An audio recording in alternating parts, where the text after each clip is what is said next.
नमस्कार, मैं ताबिज़ खान। आज हमारे साथ हैं राजधर दुबे जो क्या आपका स्वागत है हमारे स्टूडियो में। आप अपना कीमती समय हमें दिए।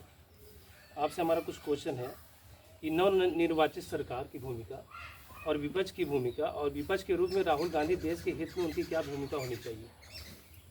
देखिए, लोकतंत्र की स्वस्थ परंपरा के लिए सरकार और विपक्ष दोनों का तगड़ा होना बहुत आवश्यक है।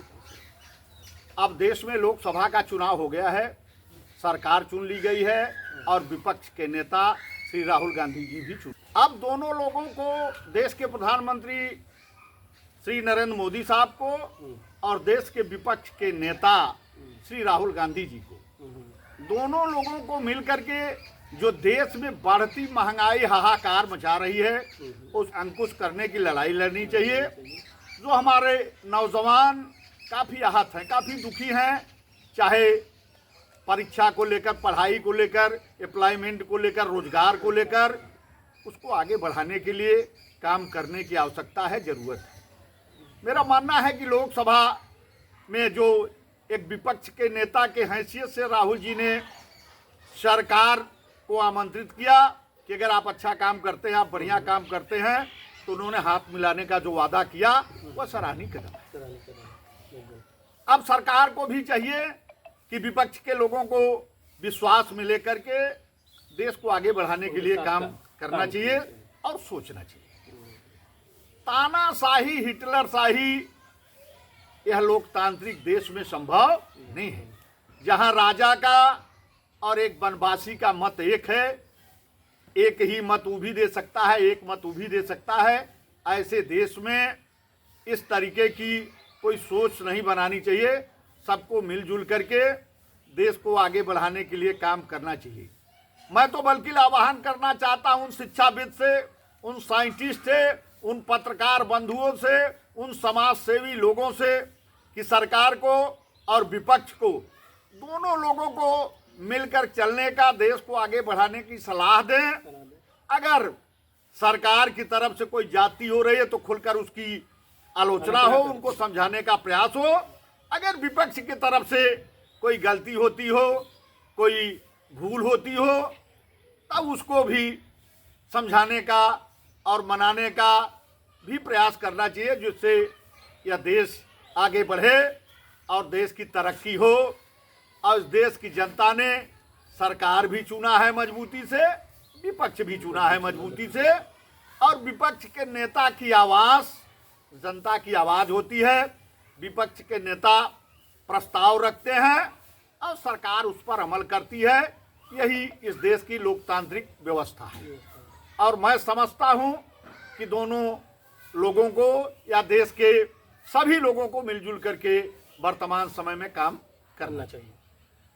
और एक क्वेश्चन है आपसे जो है रिलेटेड है, सहकारिता क्षेत्र में आपको देश स्तर पर और राष्ट्रीय पुरस्कार मिला है, जो विश्व का सबसे बड़ा संस्थान है, इफ्को, ठीक है, तो पुरस्कार दिया गया है आपको। तो सरकार के बजट में सरकारी क्षेत्र की क्या भूमिका होनी चाहिए, इस पर आप कुछ प्रकाश डालिए। देखिए, हिंदुस्तान के मजबूती का सबसे बड़ा रीढ़ एग्रीकल्चर है, कृषि है। और कृषि को ताकतवर पहुंचाने के लिए सहकारिता क्षेत्र की आवश्यकता है और जरूरत है। देखिए, देश में बजट आने वाला है। मैं माननीय वित्त मंत्री महोदया से आपके माध्यम से जरूर यह बात कहना चाहता हूं कि अगर सहकारिता को मजबूत बनाया गया तो हिंदुस्तान का जो ग्रामीण अर्थव्यवस्था है वो बड़ा मजबूत होगा। और जब तक ग्रामीण अर्थव्यवस्था मजबूत नहीं होगा, तब तक हिंदुस्तान की अर्थव्यवस्था मजबूत नहीं हो सकती। ऐसे स्थिति में सहकारिता क्षेत्र को आगे बढ़ाने की आवश्यकता है। ग्रामीण स्तर पर सहकारिता के बैंक के बाद बड़े जिलों में सहकारी संघ है, एफएसएस है, एलएसएस है, विभिन्न तरह के ग्रामीण अंचलों में सहकारी समितियां हैं। देश में इफ्को, क्रिप्को, अब उन तमाम बड़ी बड़ी संस्थाएं हैं जो देश की तरक्की के बारे में सोच सकती हैं।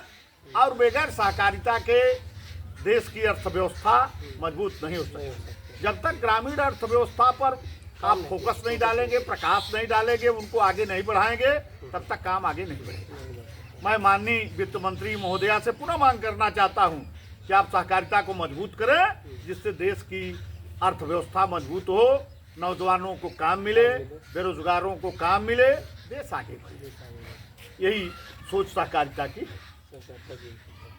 ठीक है। मझवा विधानसभा 397 जो रिक्त है, अगर ये कांग्रेस पार्टी को सीट मिलती है तो कौन से प्रत्याशी होंगे? देखिए, मझवा विधानसभा 397 मिर्जापुर जिले का एक बड़ा प्रमुख अंग रहा है। वहाँ से पंडित लोकपति त्रिपाठी कई बार एमएलए रहे, उनके नाम से मझवा जाना जाता है।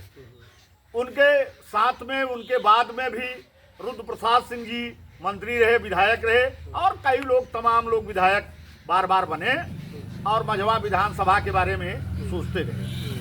मैं चाहूँगा कि अगर यह कांग्रेस पार्टी को सीट मिलती है, और मैं मांग भी करना चाहता हूं, समाजवादी पार्टी से विनम्रतापूर्वक मांग करना चाहता हूं कि मझवा विधानसभा 397 अगर कांग्रेस को दी जाती है तो निश्चित तौर पर कांग्रेस पार्टी उस पर विजय हासिल करेगी। प्रत्याशी के रूप में जो सवाल किए हैं, एक अखिलेश सिंह जी है, महामंत्री हैं जिला कांग्रेस कमेटी के अखिलेश सिंह गुड्डू, और बाबू नरेंद्र सिंह जी के लड़के हैं और बजहा के निवासी हैं। उनके पिताजी बड़े सोशल वर्कर थे, जिला कांग्रेस कमेटी के महामंत्री थे, जिला सहकारी बैंक के डायरेक्टर रहे।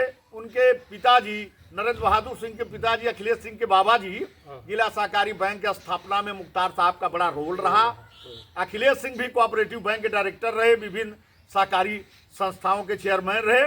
नौजवान लड़का है, उसकी धमक, उसकी चर्चा तीनों विकास खंडों, मझवा क्षेत्र के 3 विकास खंड हैं, मझवा, पहाड़ी और सिटी विकास खंड, तीनों विकास खंड में नौजवानों में उसकी काफी चर्चा हो रही है।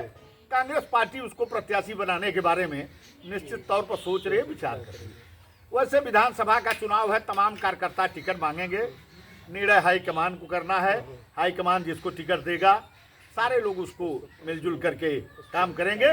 अब चूंकि अखिलेश सिंह का नाम इसलिए आ रहा है कि चर्चा हो रही है कांग्रेस पार्टी में भी, आम लोगों में, नौजवान हैं, आवाम का भी सपोर्ट होगा। हाँ, पढ़े लिखे लोग हैं, अब उनका बड़ा मृदुभाषी है, सरल है। अखिलेश सिंह गुड्डू के बारे में तीनों विकास खंडों में चर्चा हो रही है, इसलिए कांग्रेस पार्टी उस पर विचार करेगी।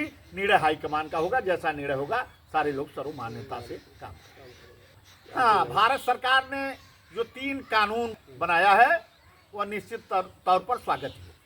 पुराने कानून थे, उस कानून को परिवर्तित कर दिया गया, ये कोई बुरी बात नहीं है। लेकिन सवाल यह है कि इस देश में पढ़े लिखे लोगों की संख्या कम है और यह कानून बड़ा कड़ा है, और हिंदुस्तान में जो कानून नरम नहीं रहेगा वह कानून तो मैं समझता हूँ ठीक नहीं है। अगर इस कानून के आधार पर सरकार कार्रवाई करने पर तुल जाए तो मुझे लगता है कि ज़्यादा से ज़्यादा संख्या में लोग जेल में मिलेंगे आपको। मैं भारत सरकार से मांग करना चाहता हूं कि मिलजुल करके काम करें, नरमता से काम करें, अब ऐसे कानून में कुछ लचीलापन लावे, यही हमारी मांग है। ठीक है, अपना कीमती समय देने के लिए बहुत बहुत धन्यवाद आपका।